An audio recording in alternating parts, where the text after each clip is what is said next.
हरे कृष्णा प्रभु, दंडवत प्रणाम। Hare Krishna, Sailesh Prabhu, Dandavat Pranam. How are you, Prabhu? Fine Prabhu.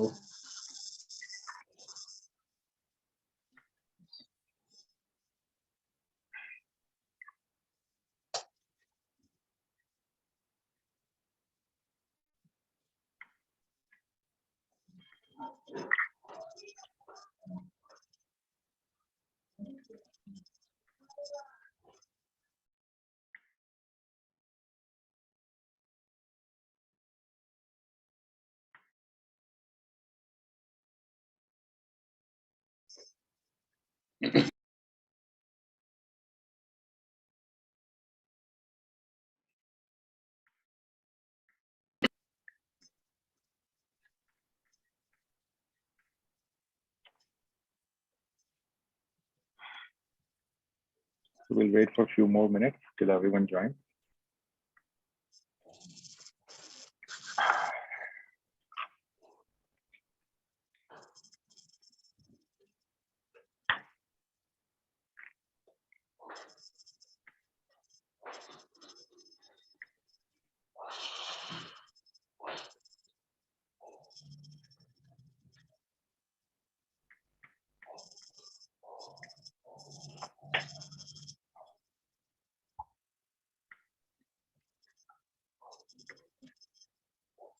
Okay, one more minute to go.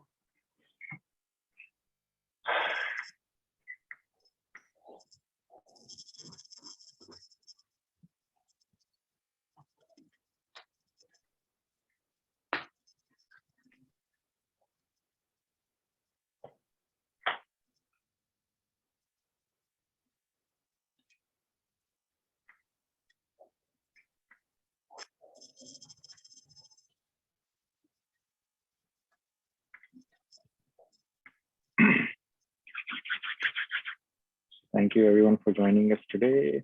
We're going to start our today's Bhagavad Gita session.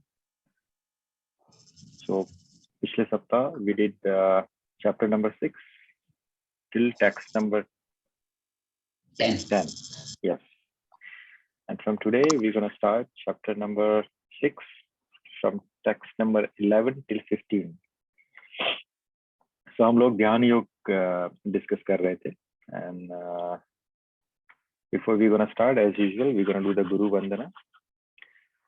Om Ajnanathmirandhasya Jnananjana Shalakaya Chakshuram Militam Yena Tasmai Shri Guruve Namaha.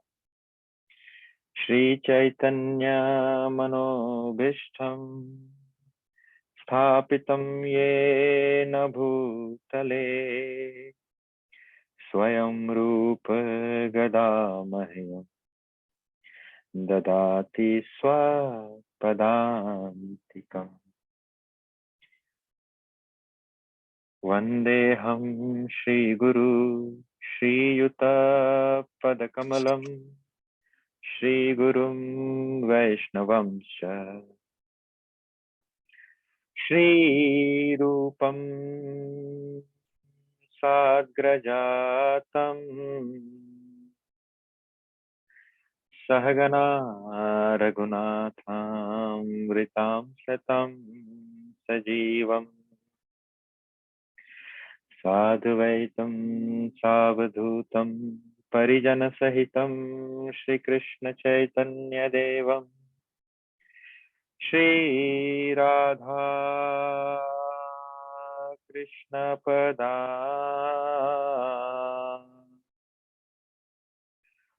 सहगना Lalita श्रीविशाखावृतांश्च नमो महावदान्याय कृष्णप्रेमप्रदायते कृष्णाय कृष्णचैतन्य नाम्ने गौरत्विषे नमः। श्रीनित्यानंद अवधूतेन्दु सुध प्राणवल्लभ जानव जीवित पति कृष्ण प्रेम पद प्रभु पद्मावती श्रुत श्रीमान सचिनंदन पूर्वजः भावोन्मत्तो जगत्राता रक्त गौर कलेवरः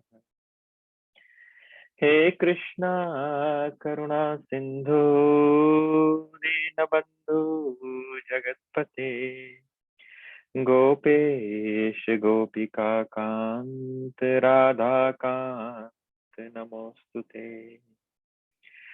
तप्त कांचन गौरांगी राधे वृंदावनेश्वरी वृषभानु सुते देवी प्रणमामि हरिप्रिये नमो राधे वृषालक्षी चंद्रकोटि समप्रभ श्रीकृष्णं संहितां देहि नित्यकुंज विहारिणे राधे मेरी स्वामिनी मैं राधा जू को दास जन्म जन्म मोह दीजियो श्री वृंदावन वास सब द्वारन को छोड़ के आए तेरे द्वार ओ वृषभानु की लाडली नख मेरी ओर निहार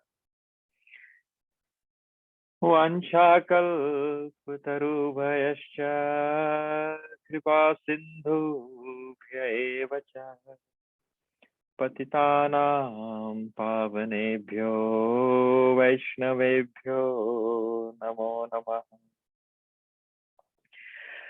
जय श्री कृष्ण चैतन्य प्रभु नित्यानंद श्री अद्वैत गदाधर शिवासादि गौर भक्त वृंद हरे Krishna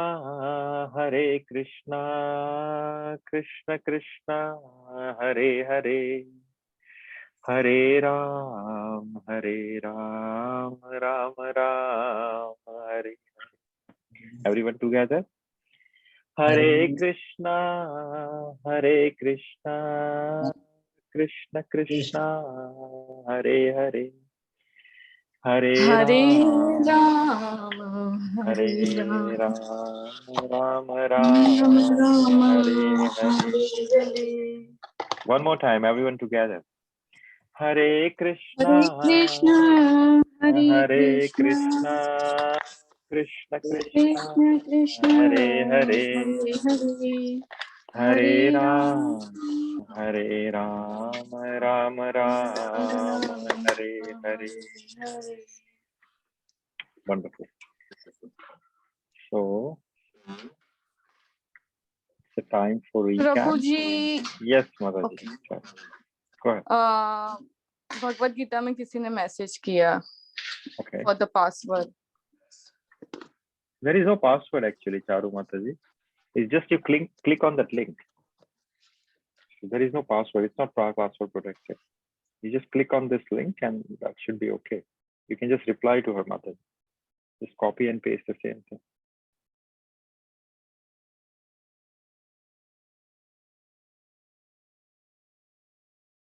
okay she's in I guess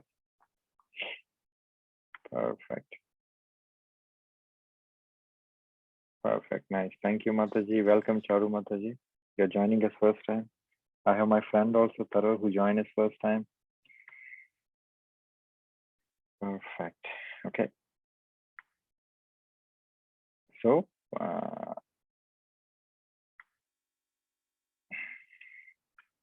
it's time for recap so आप में से अगर कोई बताना चाहता है कि what we have discussed last time Hare Krishna Prabhu yes Shailesh Prabhu આપણે શરૂઆત કરેલી હતી મનને જેણે જીતી લીધું છે તેના માટે મન શ્રેષ્ઠ મિત્ર છે પણ મન જેણે નથી જીતું એના માટે મન સૌથી મોટો શત્રુ છે. શત્રુમાં કામ, ક્રોધ, લોભ અને મોહ. એટલે મન તેની આજ્ઞાનું પાલન કરે, ભગવાનની આજ્ઞાનું પાલન નહીં કરે. એ આખો જે છઠ્ઠો અધ્યાય છે તે જ્ઞાન યોગ પર આધારિત છે. એમાં અષ્ટાંગ યોગ આવે, યમ, નિયમ, આસન, ધારણ, અષ્ટમ યોગ. તો યોગ કોને કહેવાય? યોગ હૃદયમાં બેસેલા પરમાત્માથી મળવું અને તેની આજ્ઞાનું પાલન કરવું. યોગ એટલે મિલન. તો કોનાથી મિલન? તો ઠાકોરજીથી મિલન. પણ અષ્ટાંગ બધા યોગોમાં પદ્ધતિથી સૌથી સારી પદ્ધતિ ભક્તિ યોગની જ છે. પછી પ્રભુ તમે ક્વેશ્ચન કરેલો કે મન અચ્છા હે કે બુરા, સારું છે કે ખરાબ. તો એના પછી આપણે સુખ અને આનંદ વચ્ચે ભેદ નો પણ ક્વેશ્ચન હતો કે સુખ આજે છે, કાલે નથી, પરમાનન્ટ. પણ જે આનંદ છે એ સનાતન છે, શાંત છે, જે ઠાકોરજી થી મળે છે અને દિવસે દિવસે વધે છે. Yes, પ્રીતિ પ્રતિવર્ધન. Yes, yes. પછી બહિરંગ શક્તિ, અંતરંગ શક્તિમાં આવીએ, એના વિશે વાત કરેલી હતી. પછી સમાધિ કોને કહેવાય? કે જેનું મન સંપૂર્ણ કંટ્રોલમાં છે અને ઠાકોરજીની સેવામાં લાગેલું છે, એને સમાધિ કહેવાય છે. અને સૌથી સારું બેસ્ટ છે આપણે લાલા માલા અને પ્રસાદમાં આપણે બચ્ચા બચ્ચા રહેવું. That is very good. પછી મહારાજની બી પ્રભુ એક વાત તમે કરેલી કે જે માણસે કોઈ પણ સેવા નથી કરી એનું ઘર સ્મશાન જેવું કહેવાય. માણસ, દરેક માણસે ભગવાન માટે કોઈ પણ એક નાનામાં નાની સેવા પણ રાખવી જોઈએ અને રોજ કરવી જોઈએ. તો જ ભગવાનની અનુભૂતિ એ સેવાથી જ થશે. Perfect. Very nice. Thank you so much, sir. So डूंगरे जी महाराज ने जो कहा था वो ये था कि the person who is not investing even his 1 second in his daily routine for the Thakur ji seva, whose house is like a smashan, और उनके हिसाब से ऐसे घर में जल ग्रहण करना भी वर्जित है. उनका कहने का तात्पर्य ये था कि वो कहते हैं कि हर एक इंसान को, हर एक जीव को उनके पास जो भी कुछ मिला है, जो भी है उनके पास समय, जो उनके पास है, अर्थात उनके पास जो भी साधन है, जो भी रिसोर्सेज है, उन सबको यूटिलाइज करके he has to invest something as a part of the daily routine for the service of the Lord, because that service is going to help to get him out from the birth and death. अब ये service जरूरी नहीं कि आप भगवान की सिर्फ अष्टयाम सेवा ही करें, जैसे कि भगवान को भोग लगाना, भगवान को पानी ग्रहण करवाना या एक्सेट्रा एक्सेट्रा. अगर आप ये में से कुछ भी नहीं कर सकते तो आप भगवान का नाम जप कर लीजिए. नाम जप सबसे बड़ी सेवा है जो आपका भी उद्धार करेगी. नाम जप कर लीजिए, कीर्तन कर लीजिए या कथा सुन लीजिए, कुछ भी नित्य एक सेवा रखिए जो आपके अनुरूप हो, जो आपको आप कर सके बिना झिझक के. तो कुछ भी एक सेवा का नियम बनाना चाहिए. वो सेवा ही आपको परम लक्ष्य तक ले जाएगी, आपको भगवत धाम की प्राप्ति कराएगी. Anyone else want to share something? आपने सुख की डेफिनेशन सबके लिए अलग अलग बताई थी, उसमें डॉक्टर का एग्जाम्पल भी दिया था कि पेशेंट के लिए दुख है तो डॉक्टर के लिए इनकम हो रही है तो वो उसके सुख है. सुख जो है वो सब्जेक्टिव है.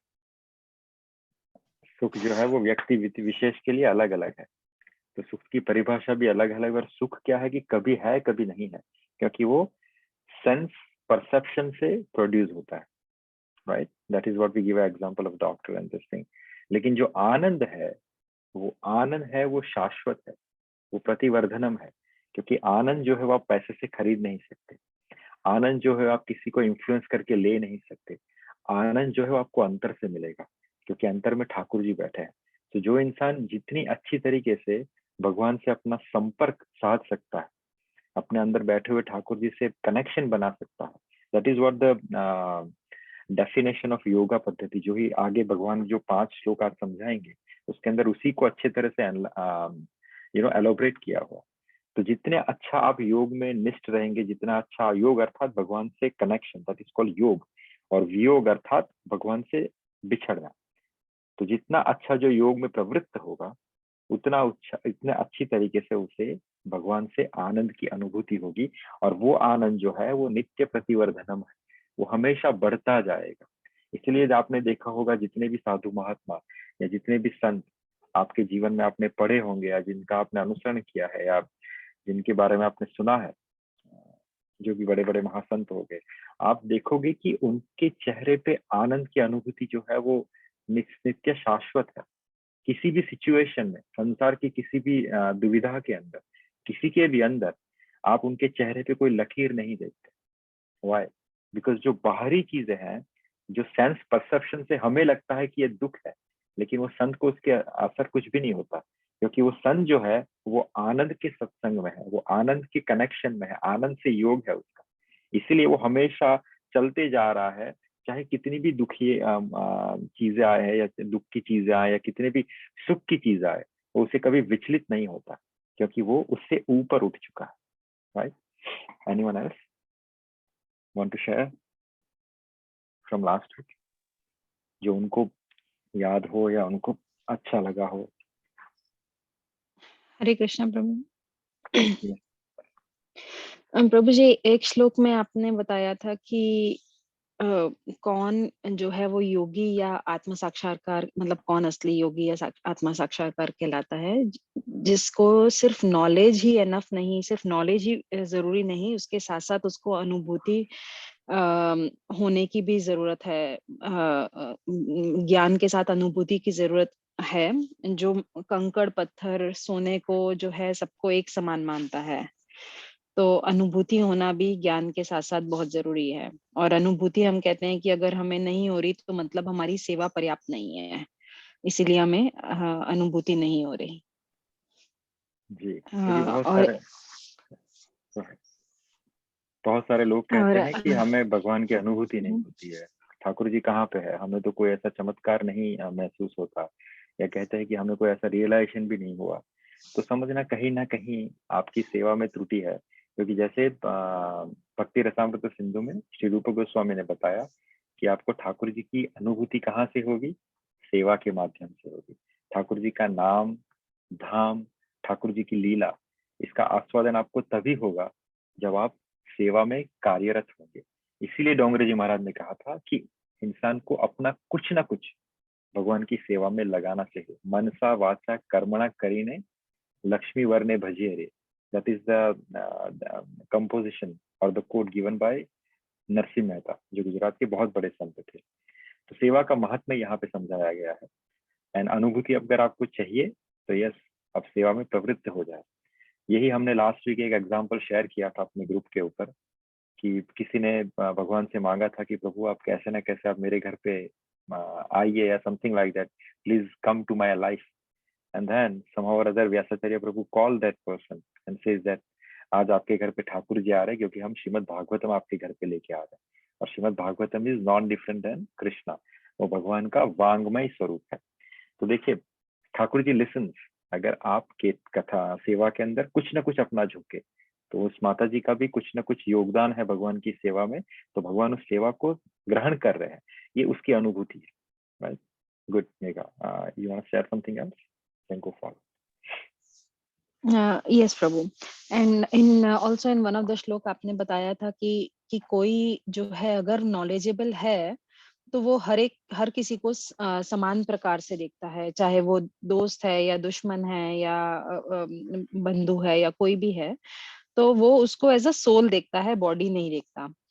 वो ये देखता है अगर कोई गलत कार्य कर भी रहा है तो वो अपना पथ भटक गया है, लेकिन उसको जो है एज अ सोल देखता है। जैसे आपने एग्जांपल दिया था, प्रभुपाद जी जब यहाँ आए थे, अगर वो ये सोचते कि भाई वो हिप्पीज को जो है नॉलेज नहीं देंगे या ऐसे करेंगे या वो तो गलत लोग हैं या जैसे हैं, तो हमें भी मतलब आज के दिन ये भगवत गीता पढ़ने को नहीं मिलती या इतने सारे मंदिर जो हैं और ये सब नहीं होता। तो उसमें आपने प्रभुपाद जी का एग्जाम्पल दिया था।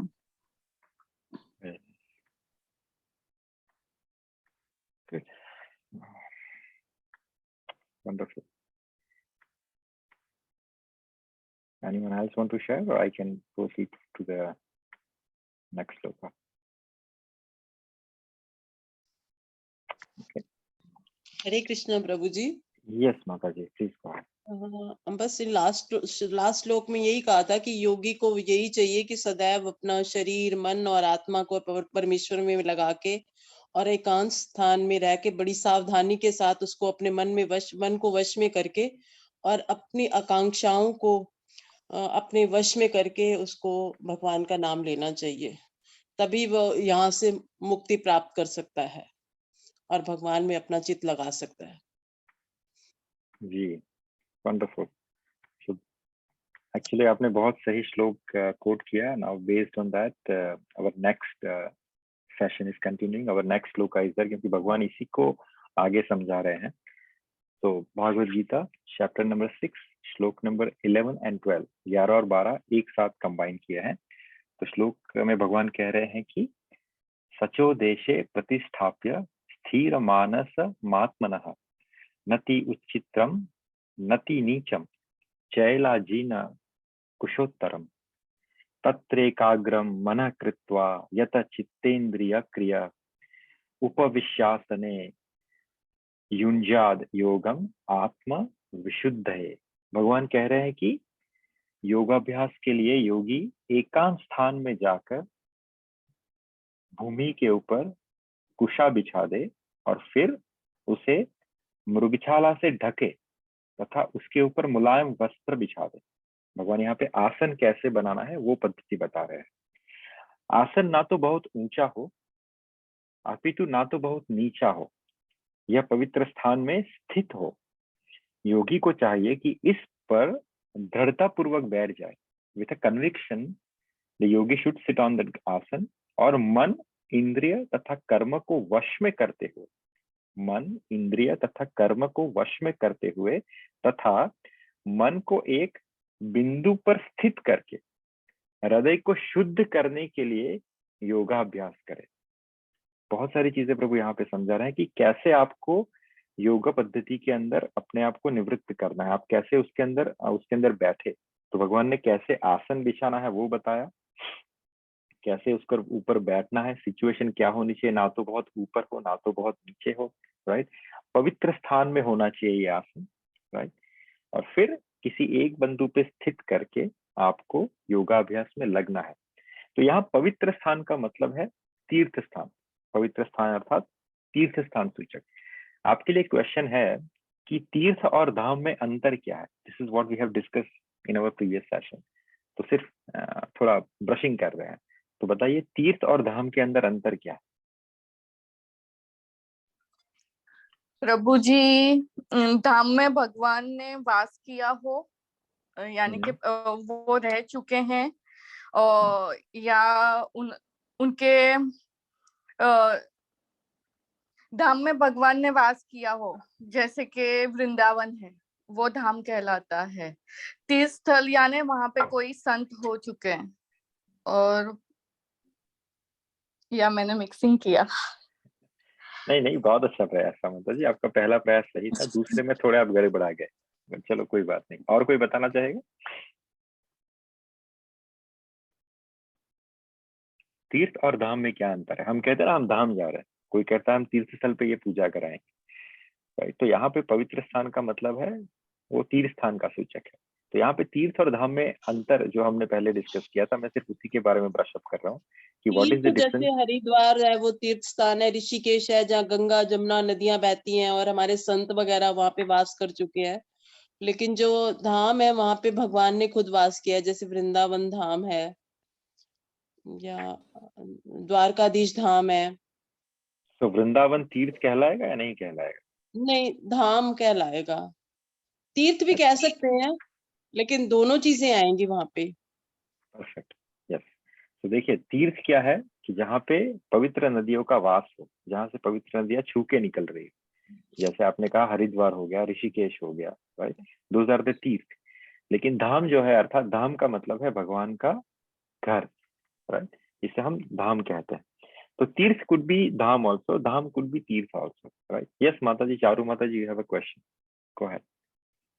क्वेश्चन नहीं, जो प्रयाग होते हैं जहाँ पे नदियां मिलती हैं वो तीर्थ होगा ना कि धाम होगा। हाँ, तीर्थ होगा ना, प्रयाग वो भी तीर्थ। यस, प्रयाग इज अ तीर्थ। लेकिन जैसे आपने हमने कहा कि वृंदावन धाम है, और तीर्थ भी है। देखो जब धाम होता है ना तो तीर्थ सबॉर्डिनेट होता है।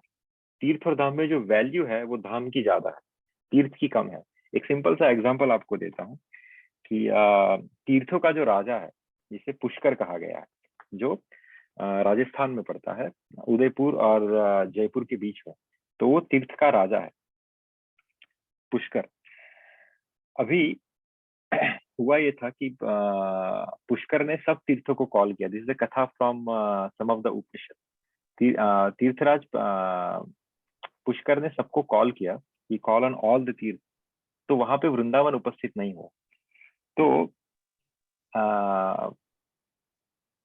पुष्कर ने जाके भगवान को रपट लगाई कि भैया सब कोई आए, बट ये वृंदावन जो है मेरे बुलाने पे नहीं आया। तो ठाकुर जी ने कहा था मैंने तुम्हें तीर्थों का राजा बनाया है, अपने घर का राजा नहीं बनाया, राइट। तो जब धाम और तीर्थ में किसी का डेजिग्नेशन अगर चेक करना है तो धाम जो है वो ऊपर आएगा, बहुत ऊपर आएगा, क्योंकि वो भगवान का घर है। और तीर्थ जो है वो नीचे आएगा। देखिए सबसे बड़ा तीर्थ आप किसे कहोगे जहाँ पे यमुना या गंगा बह रही हो। तो ये जो गंगा है वो कहाँ से निकलती है? ठाकुर जी के चरणों से निकलती। चरणों से निकली गंगा प्यारी, उन चरणों में मैं शीश धराऊं। ये बाकी बिहारी जी की आरती में आता है। तो भगवान के चरणों से जो निकली है वो गंगा है। तो तीर्थ जो है वो भगवान के चरण जिसे छुआ के जो पानी बह रहा है वो तीर्थ बन जाता है। लेकिन भगवान जहाँ पे वास कर रहे हैं वो धाम है। तो माता जी प्रयाग जो आपने कहा वो तीर्थ है, तीर्थराज प्रयाग भी कहा जाता है उसको, वो धाम नहीं है। लेकिन वृंदावन जो है, राइट, वो that is a dham and tirth both. Is that answer your question? मुझे भी तो धाम ही है, तो चार ही तो चार है।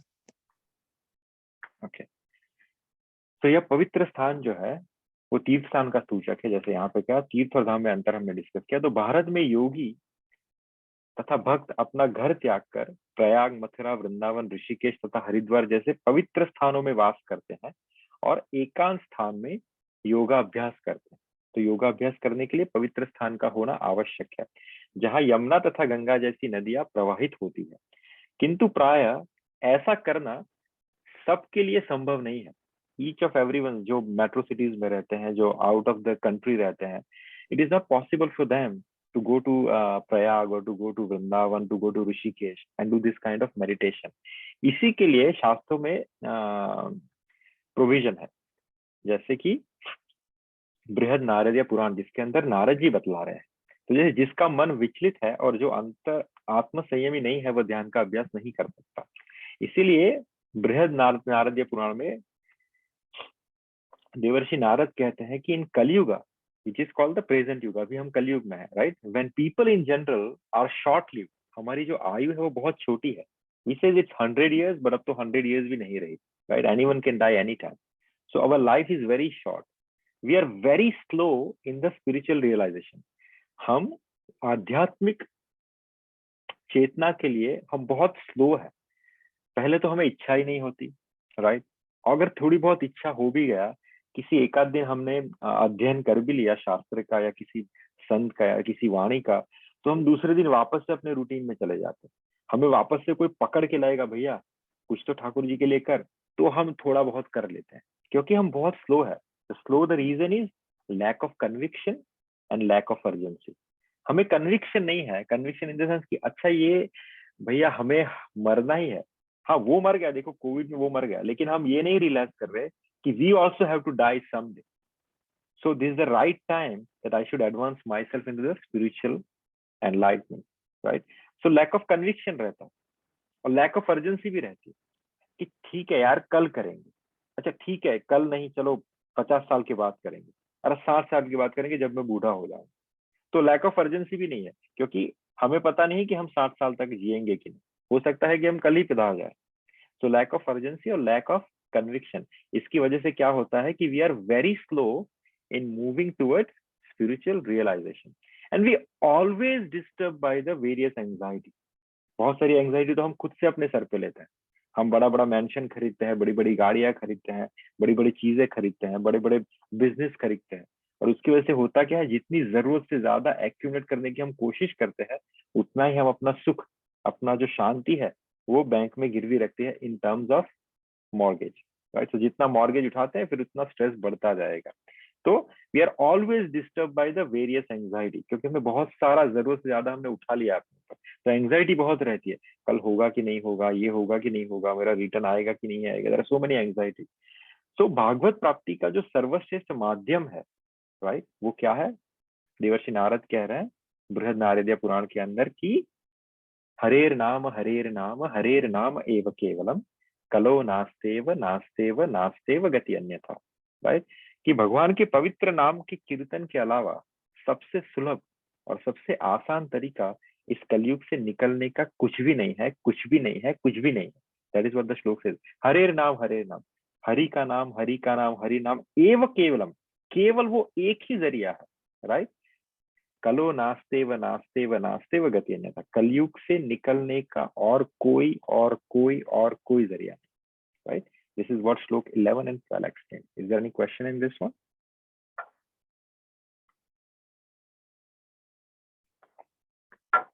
Okay, moving to the next one.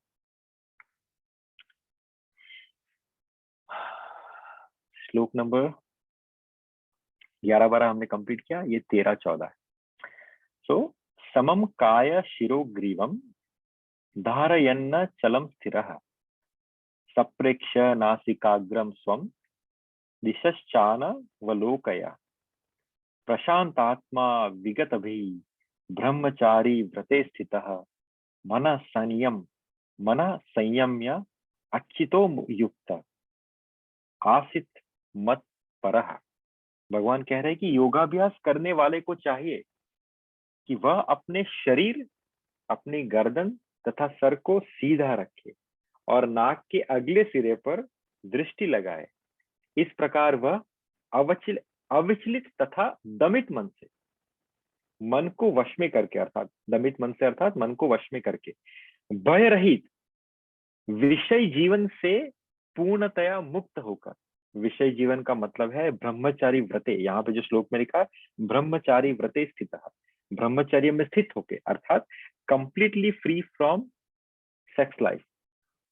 सो भय रहित विषय जीवन से पूर्णतया मुक्त होकर अपने हृदय में मेरा चिंतन करे और मुझे ही अपना चरम लक्ष्य बताए।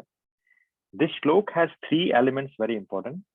फर्स्ट इज, भगवान कह रहे हैं कि योगा अभ्यास करने वाले को क्या करना, राइट, दिस गर्दन सीधा रखना, अपना मन केंद्रित करना, एटसेट्रा एटसेट्रा एटसेट्रा, ये सब करने के बाद सेकंड लिम्ब इज ब्रह्मचर्य व्रत का पालन करना, अर्थात फ्री फ्रॉम सेक्स लाइफ। और तीसरा क्या कहा है, ये सब करने के बाद तुम्हें क्या करना है, हृदय में मेरा चिंतन करना है और मुझे ही अपना चरम लक्ष्य बनाना।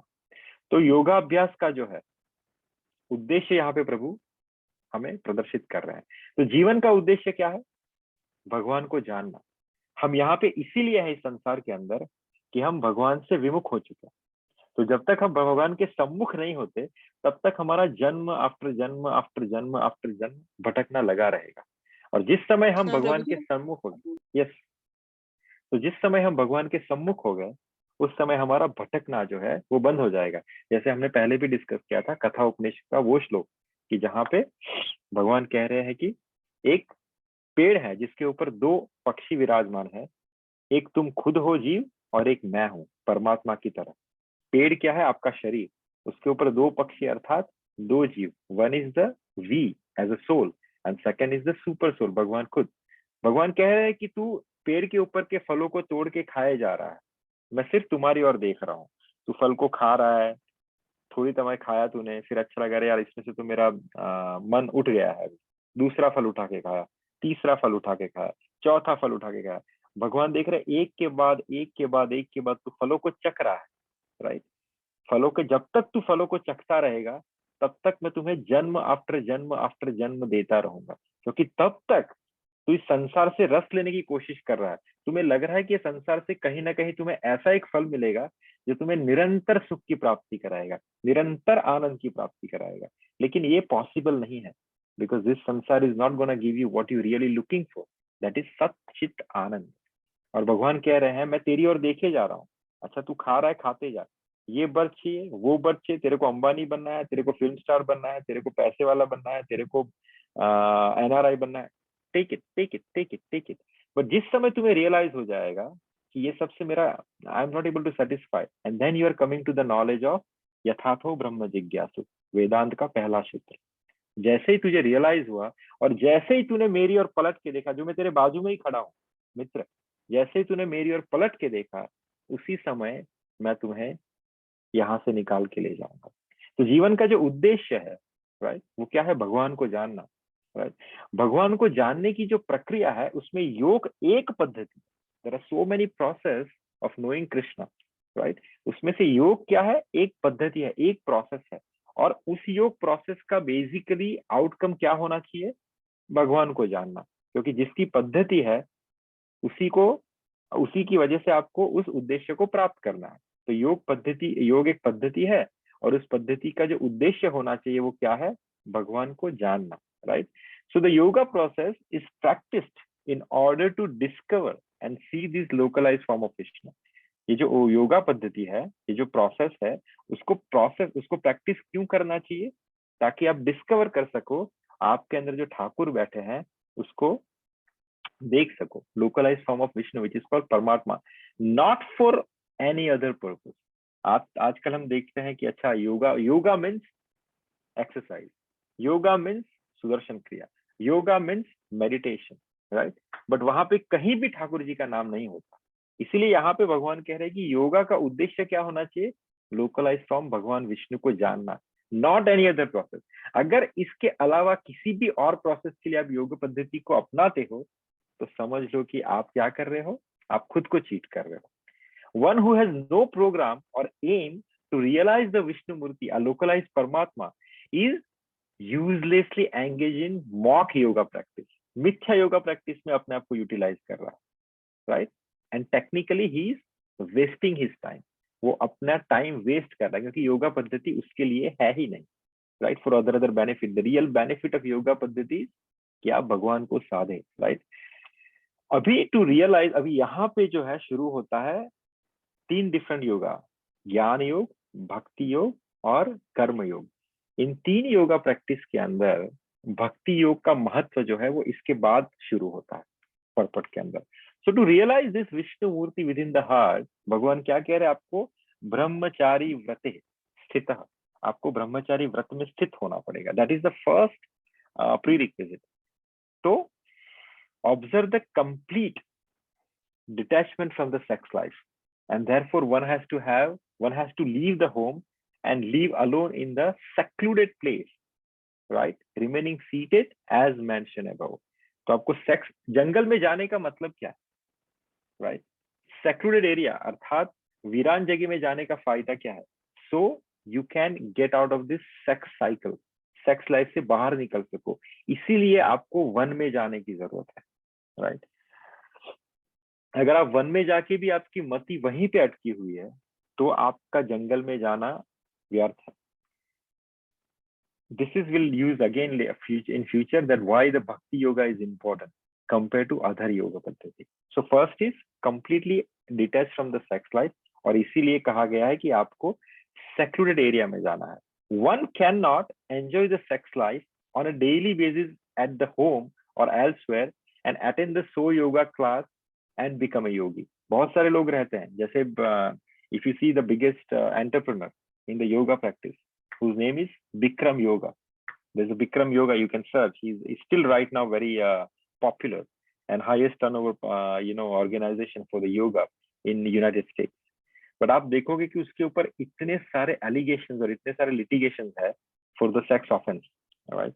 So what it says, right, one cannot enjoy the sex life even at the home or elsewhere and attend so-called yoga class and become the yogi. So hence it is a fake yogi। one has to practice controlling the mind and avoiding all kind of sense gratification। आपको अपने मन को control करना है और सभी kind of sense gratification से निकलना है, जिसके अंदर सेक्स लाइफ जो है वो चीफ है। There are so many sense gratification, किसी को खाने का शौक है, किसी को मूवी जाने का शौक है, किसी को खेलने का शौक है, बहुत सारी चीजों में लोग रस लेते हैं। These are different. इवन सोना is also called a sense gratification. अगर आप निर्धारित समय से ज्यादा सोते हो